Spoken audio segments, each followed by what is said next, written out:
այսպես երկրի համար շատ առանցքային հանձնաժողովի նախագահի պաշտոնի։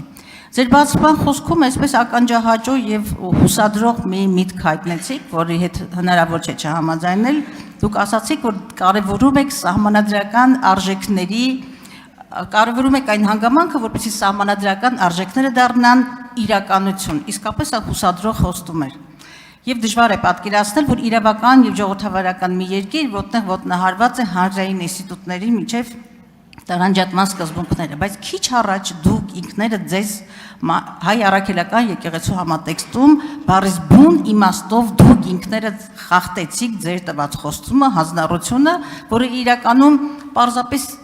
սահմանադրական պահանջ է։ Ես ուզում եմ ձեզ հիշեցնել, որ սահմանադրության երկու հոդվածով, ինչպես նաև կրոնական կազմակերպությունների ազատության մասին օրենքով երաշխավորված է հայ առաքելական եկեղեցու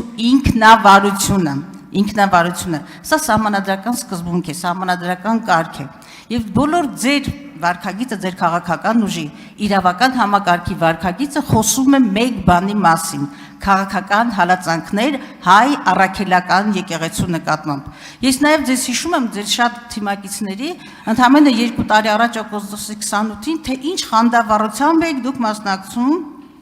Մայրաթորի բաց խորանում Սրբալույս Մեռոնի օրհնությանը, առաջին 4 շարքերն էլ ձեր համար են վերապահված։ Եվ հիմա մենք բախվում ենք սահմանադրական կարգի կոպիտ խախտման հետ եւ ոտնահարվումը եկեղեցու, հայ առաքելական եկեղեցու եւ պետության տարանջատումը, հիմնավորված երկու սահմանադրական հոդվածով եւ կրոնական կազմակերպությունների մասին օրենքով։ Այսպես եք պատրաստվում պաշտպանել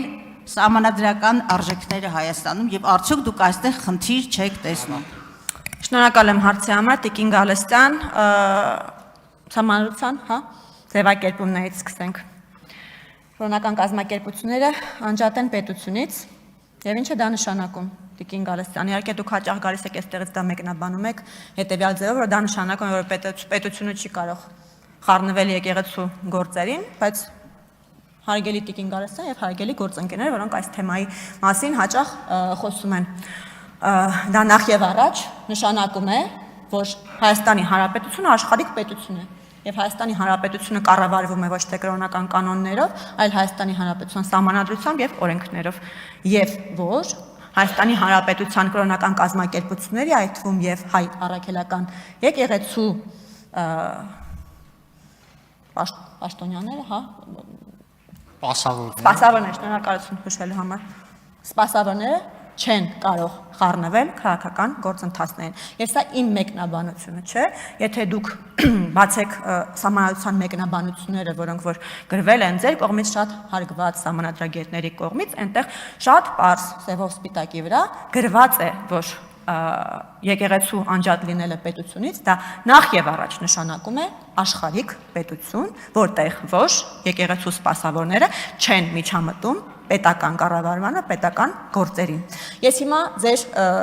անկեղծությունը կընդունեի եւ ձեր դժգոհությունը կարող էի համարել անկեղծ, եթե դուք ժամանակին, օրինակ, սաստած լինեիք այն անձին, որը զբաղեցնելով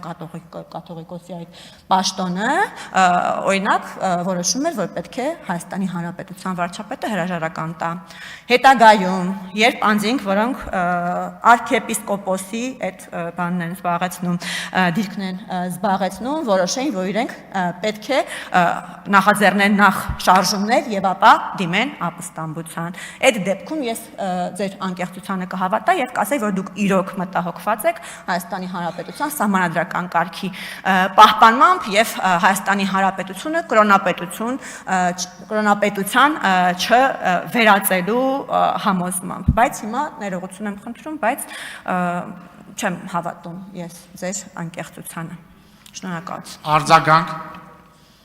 Տիկին Ջուլհակյան, ինձ հավատալ չհավատալը մեր անձնական տիրույթում է, բայց Հայաստանում կան օրենքներ, Հայաստանում կա սահմանադրություն, Հայաստանում կա գործում են կոնվենցիոն սկզբունքներ, որոնցից մեկը անմեղության կանխավարկածն է, որը շատ հեշտությամբ հենց այս պահին դուք ոտնահարեցիք։ Ձեր վարքը քաղաքական մեծամասնության եւ ձեր առաջնորդ Նիկոլ Փաշինյանի վարքը ընդհանրապես քաղաքական վրեժխնդրությունն է, որը այսպես հրավառության ենթարկվեց, երբ որ հայ առաքելական եկեղեցու հոգևոր առաջնորդը ամենայն հայոց կաթողիկոս նորին սուրբոցություն Գարեգին II-ը ունեցավ քաղաքացիական հոգևոր քաջություն Շվեյցարիայում հնչեցնելու Արցախի ժողովրդի թե վերադարձի եւ հոգևոր մշակութային իրավունքների պաշտպանությունը։ Եվ ըմ բոլոր մեղադրանքները, որ ես հասկանում եմ, դեր քաղաքական թիմի հանգույն հիմա դուք հնչեցնում եք, բացարձակապես ոչ իրավունքի, ոչ հոգևոր արժեքների, ոչ սահմանադրության եւ ոչ էլ սահմանադրությամբ ամրագրված